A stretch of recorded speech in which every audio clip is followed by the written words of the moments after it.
পৌরাণিক কাল থেকে ভগবান শ্রীকৃষ্ণের জন্মগ্রহণের দিনটিকেই আমরা জন্মাষ্টমী বলে পালন করে থাকি।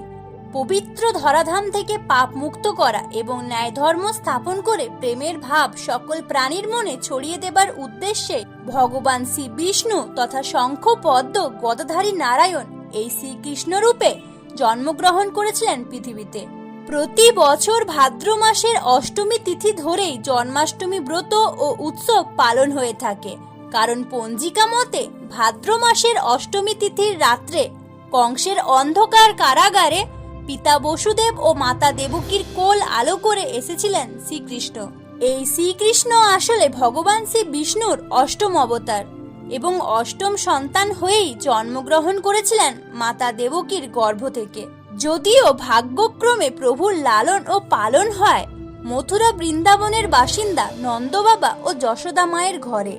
এখন এই জন্মাষ্টমীর উৎসব প্রধানত মথুরা বৃন্দাবন মায়াপুর সহ সমগ্র বিশ্বের অন্যান্য কৃষ্ণ মন্দিরগুলি সহ প্রতিটি কৃষ্ণ ভক্তের বাড়িতেও সামর্থ্য মতো উৎসবের আকারে পালিত হয়ে থাকে। নিজ সংসারের মঙ্গল কামনা করার জন্য এই দিনটির বিকল্প হয় না।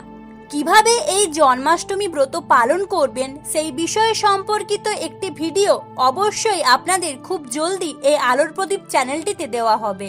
এখন জেনে নিন 2024 সালের জন্মাষ্টমীর সম্পূর্ণ সময়তিথি সম্পর্কে। এই 2024 সালটি শ্রীকৃষ্ণের 5251তম জন্মবার্ষিকী হিসেবে পালিত হবে। বাংলা পঞ্জিকা অনুসারে এই বছর জন্মাষ্টমী পালিত হবে 1431 সালের ভাদ্র মাসের 9 তারিখে, যা ইংরেজিতে 2024 সালের 26শে আগস্ট সোমবার দিনে। জন্মাষ্টমীর অষ্টমী তিথিটি শুরু হবে 26শে আগস্ট সোমবার সকাল 8টা 38 নাগাদ এবং তিথিটি সমাপ্ত হবে 27শে আগস্ট মঙ্গলবার সকাল 6টা 30 নাগাদ। তাই ব্রত পালন, উৎসবের আয়োজন এবং ভক্তি শ্রদ্ধা ভরে জন্মাষ্টমী পালন করার জন্য আপনারা 2024 সালের সম্পূর্ণ 26শে আগস্ট সোমবার দিনটি পাচ্ছেন।